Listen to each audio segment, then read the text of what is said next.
Depth of Quran YouTube চ্যানেলের সম্মানিত দর্শক শ্রোতাগণের প্রতি সালাম জানাচ্ছি। আসসালামু আলাইকুম ওয়া রাহমাতুল্লাহি ওয়া বারাকাতুহু।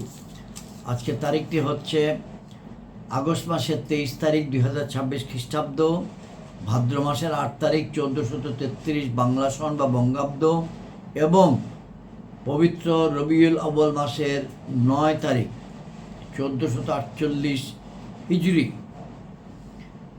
সৌদি আরব এবং মধ্যপ্রাচ্যে আজকে রবিউল আউয়াল মাসের 10 তারিখ। আমরা একদিন পরে চাঁদ দেখেছি বিধায় এটা 9 তারিখ। আর মাত্র 3 দিন পরে 12ই রবিউল আউয়াল পবিত্র ঈদ এ মিলাদুন নবী ইনশাআল্লাহ। রসুল পাক সাল্লাল্লাহু আলাইহি ওয়াসাল্লামের বিলাদত শরীফ জন্মদিনের জন্মদিন উদযাপন। আজকে আমরা পবিত্র কোরআনের সূরা আল আহজাব থেকে তেলাওয়াত করব আয়াত 40 থেকে 48, আয়াত 40 থেকে 48 এবং এটা হবে আমাদের ডেপথ অফ কোরআন ইউটিউব চ্যানেলের 249 নম্বর পর্ব। সূরা আল আহজাবের তেলাওয়াত আমরা শুরু করেছিলাম 243তম পর্ব থেকে। তো 43 থেকে 48 পর্যন্ত 7টি পর্ব চলে গেছে, আরও 2-3টি পর্ব যাবে এই সূরা কভার করতে। শুরুতে আমরা কিছু প্রারম্ভিক বক্তব্য রেখেছিলাম, সেজন্য এখানে বেশি বক্তব্য রাখবো না। আমরা তেলাওয়াত করব, অর্থ বলবো এবং প্রয়োজনে টিকা বলবো। আবার যখন এই সূরার আলোচনাটি শেষ হয়ে আসবে তখন কিছু বক্তব্য আমরা বলবো। আমরা যে কিতাব থেকে তেলাওয়াত করি এবং অর্থগুলো পড়ে শোনাই সেটি হচ্ছে আলা হজরত ইমাম মোহাম্মদ আহমদ রেজা খান বেরলভি রহমতুল্লাহ আলাইহি কর্তৃকৃত তরজমা এ কোরআন নাম কানজুল ইমান ও হাকিমুল উম্মত আল্লামা মুফতি আহমদ ইয়ার খান নঈমি রহমতুল্লাহ আলাইহি কর্তৃকৃত তাফসির নাম নুরুল ইরফান, এই উভয়টির সমন্বয়কৃত বাংলা অনুবাদ যেটি করেছেন হযরত মাওলানা মোহাম্মদ আব্দুল মান্নান, চট্টগ্রাম নিবাসী। মাঝে মধ্যে আরেকটি কিতাব থেকে উদ্ধৃতি দেয়, সেটি হলো ডক্টর মিজানুর রহমান আজহারি মহোদয় কর্তৃক লিখিত বা সংকলিত কিতাব নাম এক নজরে কোরআন। আমরা একটি মোনাজাত করতে চাই, যে মোনাজাতটি হলো হযরত মুসা আলাইহিস সালাম করেছিলেন আল্লাহ রাব্বুল আলামিনের বরাবর, যখন তিনি ফেরাউনের সঙ্গে সাক্ষাতে যাচ্ছিলেন আল্লাহ রাব্বুল আলামিনের হুকুমে। রব্বি ইশরাহ লি সাদরি ওয়া ইয়াসসির লি আমরি ওয়াহলুল উকদাতাম মিন লিসানি ইয়াফকাহু কওলি। আমরা একটু দরুদ শরীফ পড়ি। আল্লাহুম্মা সাল্লি আলা মুহাম্মাদিন ওয়া আলা আলি মুহাম্মাদিন কামা সাল্লাইতা আলা ইব্রাহিম ওয়া আলা আলি ইব্রাহিম ইন্নাকা হামিদুম মাজিদ। আল্লাহুম্মা বারিক আলা মুহাম্মাদিন ওয়া আলা আলি মুহাম্মাদিন কামা বারাকতা আলা ইব্রাহিম ওয়া আলা আলি ইব্রাহিম ইন্নাকা হামিদুম মাজিদ। আমরা আলোচনা করে যাচ্ছি রসুল পাক সাল্লাল্লাহু আলাইহি ওয়াসাল্লাম সম্বন্ধে আল্লাহ রাব্বুল আলামিন কি বলেছেন ইত্যাদি আলোচনা করছি। বিবাহ সম্বন্ধে আলোচনা করেছি, তার পরিবার সম্বন্ধে আলোচনা করেছি। এখন আমরা আলোচনা করব যে রসুল পাক সাল্লাল্লাহু আলাইহি ওয়াসাল্লাম পরিচয় এবং তার বৈশিষ্ট্য ইত্যাদি আমরা আজকে আবার আলোচনা হবে ইনশাআল্লাহ। এরপরে আলোচনা হবে তার পরিবারের সঙ্গে সাক্ষাৎ বা তার ঘরে যাওয়ার আদব কায়দা ইত্যাদি নিয়ে। আয়াত 40 সূরা আল আহজাব। আউযু বিল্লাহি মিনাশ শাইতানির রাজিম, বিসমিল্লাহির রহমানির রহিম। মা কানা মুহাম্মাদুন আবা আহাদিম মির রিজালিকুম ওয়ালাকির রাসূলুল্লাহি ওয়া খাতামান নাবিয়্যিন ওয়া কানা আল্লাহু বিকুল্লি শাইইন আলীমা। ইয়া আইয়ুহাল্লাযীনা আমানু যকুরুল্লাহা যিকরান কাসীরা ওয়া সাব্বিহুহু বুকরাতাও ওয়া আসীলা। হুয়াল্লাযী ইউসাল্লি আলাইকুম ওয়া মালাইকাতুহু লিয়ুখরিজাকুম মিনাজ যুলুমাতি ইলান নূর ওয়া কানা বিল মুমিনিনা রহিমা তাহিয়াতুহুম ইয়াওমা ইয়ালকাউনাহু সালাম ওয়া আ'আদ্দা লাহুম আজরান কারীমা ইন্না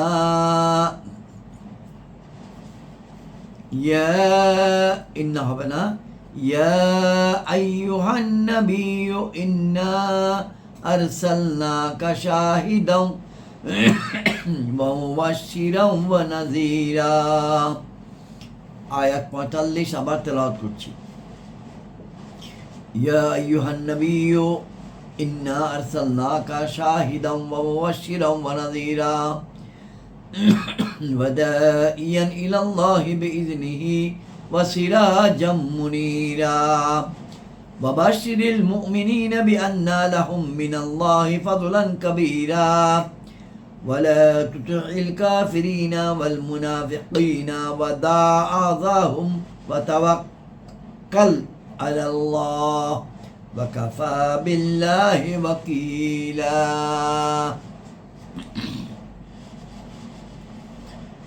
আয়াত 40 সূরা আল আহজাব। অনেকগুলো গুরুত্বপূর্ণ আয়াত, অনেকগুলো গুরুত্বপূর্ণ বক্তব্য আল্লাহ সুবহানাহু ওয়া তাআলা আমাদের জন্য দিয়েছেন। মুহাম্মদ তোমাদের পুরুষদের মধ্যে কারো পিতা নন, হ্যাঁ আল্লাহর রসুল এবং সমস্ত নবীর মধ্যে সর্বশেষ, আর আল্লাহ সব কিছু জানেন। আয়াতটা তেলাওয়াত করি। মা কানা মুহাম্মাদুন আবা আহাদিম মির রিজালিকুম ওয়ালাকিন রাসূলুল্লাহি ওয়া খাতামান নাবিয়্যিন ওয়া কানাল্লাহু বিকুল্লি শাইইন আলিমা। এখানে 110 নম্বর আয়াত, 110 নম্বর টিকা। মুহাম্মদ নামটির সঙ্গেই টিকাটি দেওয়া। রসুল পাক সাল্লাল্লাহু আলাইহি ওয়াসাল্লামের 1000 নাম রয়েছে, তন্মধ্যে মুহাম্মদ ও আহমদ সত্তাগত জাতি নাম, আর অন্য সব গুণবাচক নাম। মুহাম্মদ শব্দটি বর্ণের সংখ্যা ও নোক্তা অর্থাৎ বিন্দুবিহীন হবার ক্ষেত্রে আল্লাহর নামের সাথে একান্ত সামঞ্জস্য সমৃদ্ধ। মুহাম্মদ শব্দের সিবুতি গণনা অনুসারে সংখ্যা দাঁড়ায় 313। এত সংখ্যক রসুলই দুনিয়ায় তশরিফ আনয়ন করেন। একটি তফসির যেটার নাম রুহুল বয়ান মোতাবেক সাল্লাল্লাহু তাআলা আলাইহি রসুল, সকল রসুল সাল্লাল্লাহু তাআলা আলাইহি ওয়াসাল্লাম বদরের যুদ্ধে অংশগ্রহণকারী সাহাবা কেরামের সংখ্যাও এটাই ছিল। আর 113 নম্বর টিকা হচ্ছে যে আর আল্লাহ সব কিছু জানেন। সুতরাং আল্লাহ যেহেতু সব কিছু জানেন, এটা অনেক জায়গায় এসছে, অনেক জায়গায় ওয়া কানাল্লাহু বিকুল্লি শাইইন আলিমা, এরকম শাইইন আলিমা কথাটি অনেকবার এসছে, অর্থাৎ দাঁড়াচ্ছে আল্লাহ সব কিছু জানেন। সুতরাং যিনি সব কিছু জানেন তার সমস্ত বিধান জ্ঞান ও প্রজ্ঞাপূর্ণ হবে, এটাই স্বাভাবিক। পালিত পুত্রের স্ত্রী হারাম হওয়া মানুষের অভিমত ছিল, আল্লাহর নির্দেশ না, আর সে হালাল হওয়া মহান রবের হুকুম বা বিধান। সুতরাং নিশ্চয় মহান রবের হুকুমই সঠিক। আমরা কয়েকটি আয়াত পূর্বে, গত পর্বে রসুল পাক সাল্লাল্লাহু আলাইহি ওয়াসাল্লামের পালক পুত্র জায়দ, তার স্ত্রী সম্বন্ধে বিধানগুলো আমরা শুনেছি। জায়নাব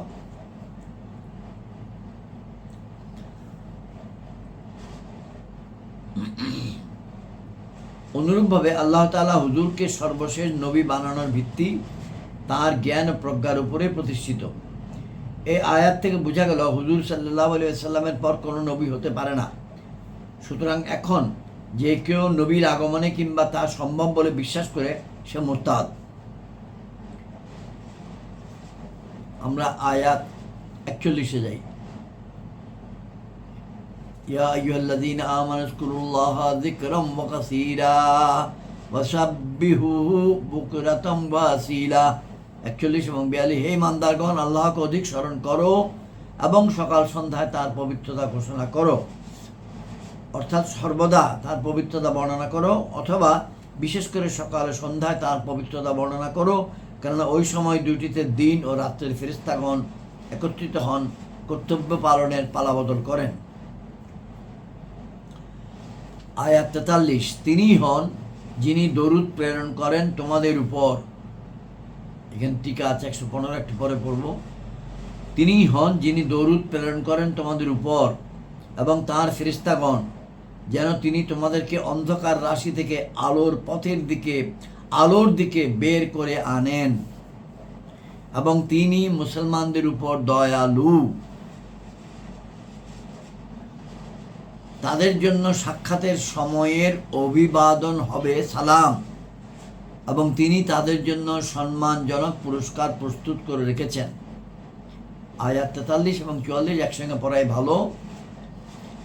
হুয়াল্লাযী ইউসাল্লি আলাইকুম ওয়া মালাইকাতুহু লিয়ুখরিজাকুম মিনাজ যুলুমাতি ইলান নূর ওয়া কানা বিল মুমিনিনা রহিমা তাহিয়াতুহুম ইয়াওমা ইয়ালকাউনাহু সালাম ওয়া আ'আদ্দা লাহুম আজরান কারীমা। এখানে একটি টিকা আছে 115, সেই টিকাটি এই কথাটা ছিল তিনিই হন যিনি দরুদ প্রেরণ করেন তোমাদের উপর। টিকা, এ থেকে দুইটি মাসআলা প্রতীয়মান হয়। এক, সমস্ত সম্মানিত সাহাবী, বিশেষ করে সিদ্দিকে আকবর আবু বকর সিদ্দিক রাদিয়াল্লাহু আনহু বড়ই মর্যাদাবান, কেননা মহান রব তাদের প্রতি দরুদ প্রেরণ করেন। আর দ্বিতীয় হলো হুজুরের পরিবার পরিজন ও সাহাবীদের উপর হুজুরের নাম শরীফের সাথে দরুদ পড়া জায়েজ। এখন আমরা আয়াত 45-এ যাই এবং 46, এই দুটি একসঙ্গে কথাগুলো। আরবি হচ্ছে এরকম, পবিত্র কোরআনের তেলাওয়াত হচ্ছে এরকম, ইয়া আইয়ুহান নাবিয়্যু ইন্না আরসালনাকা শাহিদান ওয়া মুবাশশিরান ওয়া নাযীরান ওয়া দাঈয়ান ইলাল্লাহি বিইযনিহি ওয়া সিরাজাম মুনীরা। অর্থ, হে অদৃশ্যের সংবাদদাতা নবী, বা হে নবী, ইয়া আইয়ুহান নাবিয়্যু, নিশ্চয়ই আমি আপনাকে প্রেরণ করেছি হাজির নাজির করে, সুসংবাদদাতা এবং সতর্ককারী রূপে, এবং আল্লাহর প্রতি তার নির্দেশে আহ্বানকারী, আর আলোক উজ্জ্বলকারী সূর্য রূপে। আমরা যারা মসজিদে জুমার নামাজের খুতবায় শুনি, প্রায় সময় এই আয়াতগুলো তেলাওয়াত করতে আমরা শুনি। হয়তো অনেকে এই অর্থটা খেয়াল করি না, অনেকে করি। ইয়া আইয়ুহান নাবিয়্যু ইন্না আরসালনাকা শাহিদান ওয়া মুবাশশিরান ওয়া নাযীরান ওয়া দাঈয়ান ইলাল্লাহি বিইযনিহি ওয়া সিরাজাম মুনীরা। এখানে টিকা আছে, আমরা একটু টিকাটা পড়ে নিই। 118 এবং 119 নম্বর টিকা। শাহেদাও মুশাহাদাত থেকে উদ্ধৃত, বা শুহুদুন থেকে উদ্ধৃত, অথবা সুহাদাতুন থেকে উদ্ধৃত। অর্থাৎ যথাক্রমে আল্লাহ রাব্বুল আলামিন বলছেন, আমি আপনাকে উভয় জাহানকে সচক্ষে প্রত্যক্ষকারী করে প্রেরণ করেছি। আমি আপনাকে উভয় জাহানকে সচক্ষে প্রত্যক্ষকারী করে প্রেরণ করেছি, অথবা সব জায়গায় উপস্থিত করে প্রেরণ করেছি। অর্থাৎ সর্বত্র আপনার জ্ঞান ও ক্ষমতা প্রয়োগ অব্যাহত রয়েছে। যেমন সূর্য, তা তো সর্বত্র আলো দেয়। অথবা সমস্ত মুমিন ও কাফিরদের সাক্ষী বানিয়ে প্রেরণ করেছি, ফলে আপনি কিয়ামতে সবার চাক্ষুষ সাক্ষী হবেন। অথবা দুনিয়ায় মানুষ জান্নাতি কিংবা দোজখী হবার সংবাদ দিয়েছেন। সুতরাং রাসূলুল্লাহ সাল্লাল্লাহু আলাইহি ওয়াসাল্লাম ফরমাইছেন, আবু বকর জান্নাতি, হাসান ও হোসাইন জান্নাতের যুবকদের সর্দার, ইত্যাদি উদাহরণস্বরূপ বলা হইল। অথবা এর অর্থ এই যে সবার হৃদয়ে হাজির, অর্থাৎ প্রিয় করে প্রেরণ করেছি। এর অর্থ হচ্ছে আপনি সমস্ত সৃষ্টির প্রিয় এবং চিরপ্রিয়। এই কারণে আপনার বিচ্ছেদে শুষ্ক কাঠ ও উট কেঁদেছে, এবং আজ না দেখেও কোটি কোটি আশেক বিদ্যমান, ভবিষ্যতেও বিদ্যমান থাকবে। এটা হলো একটা আয়াতের একটা টিকা। সুসংবাদদাতা, হাজির নাজির করে সুসংবাদদাতা। শাহেদান, এটার মুবাশশিরান ওয়া নাযীরা, আর সতর্ককারী রূপে এটার টিকা হচ্ছে স্মরণীয়, শর্তব্য বা টু বি রিমেম্বার্ড, সমস্ত নবী আল্লাহর সাক্ষী ছিলেন, সমস্ত নবী আল্লাহর সাক্ষীও ছিলেন, সমস্ত নবী আল্লাহর সাক্ষীও ছিলেন, তার করুণারাজির সুসংবাদদাতাও এবং তার শাস্তিগুলোর ভয় প্রদর্শনকারীও।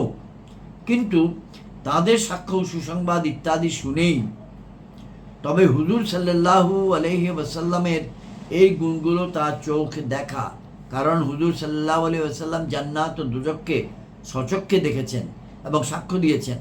বস্তুত চাক্ষুষ সাক্ষীর ফলে শোনা সাক্ষী শ্রুত সাক্ষীর পূর্ণতা বিধান হয়ে যায়, তারপর অন্য কোনো সাক্ষীর প্রয়োজন থাকে না।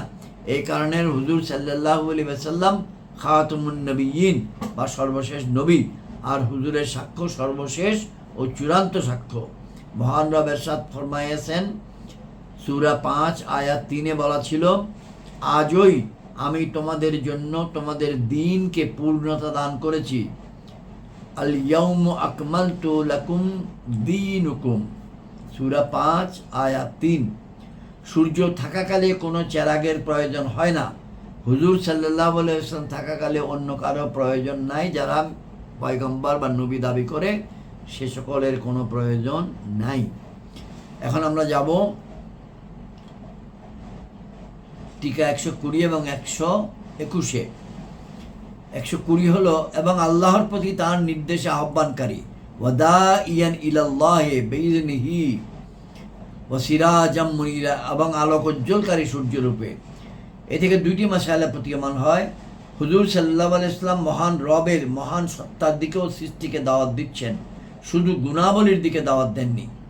2, হুজুর সমস্ত সৃষ্টির জন্য স্থায়ী নবী, কারণ এখানে কোনো শর্ত আরোপ ব্যতীতই তার রিসালাতের কথা উল্লেখ করা হয়েছে। আসমানের সূর্য হৃদয়ের রাত ও কবরের রাতকে দিনে পরিবর্তিত করতে পারে না। মদিনা মুনাওয়ারার এই সত্য সূর্য সেখানেও আলো দান করছেন, কারণ সেটার আলোতে কবরে আলো ও হৃদয়ে জ্যোতি পয়দা হয়। আয়াত 45 এবং 46 আরেকবার পড়ছি। ইয়া আইয়ুহান নাবিয়্যু ইন্না আরসালনাকা শাহিদাম ওয়া মুবাশশিরাম ওয়া নাযীরা ওয়া দাইয়ান ইলাল্লাহি বিইযনিহি ওয়া সিরাজাম মুনীরা। এর সঙ্গে যদি আমরা একটু স্মরণ করি 107 নম্বর আয়াত 21 নম্বর সূরা আম্বিয়ার, ওয়ামা আরসালনাকা ইল্লা রাহমাতাল লিল আলামিন।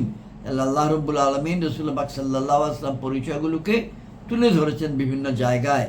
সূরা আম্বিয়াতে বলেছেন আপনি সমস্ত সৃষ্টি জগতের জন্য রহমত স্বরূপ। এখানে বলেছেন আপনাকে আমি প্রেরণ করেছি হাজির নাজির করে সুসংবাদদাতা সতর্ককারী রূপে, এবং আল্লাহর প্রতি তার নির্দেশে আহ্বানকারী এবং আলোকোজ্জ্বল সূর্য রূপে। আয়াত 47 এবং আয়াত 48 অর্থ বলি।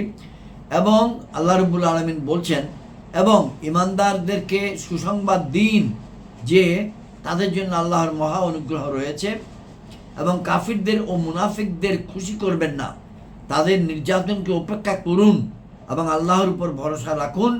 আল্লাহই যথেষ্ট কর্মবিধায়ক, ওয়াকাফা বিল্লাহি ওয়াকিলা। আল্লাহ যথেষ্ট কর্মবিধায়ক। আজকের আলোচনা তেলাওয়াত এবং অর্থ উপস্থাপন এখানে শেষ করছি। আসসালামু আলাইকুম ওয়া রাহমাতুল্লাহি ওয়া বারাকাতুহু।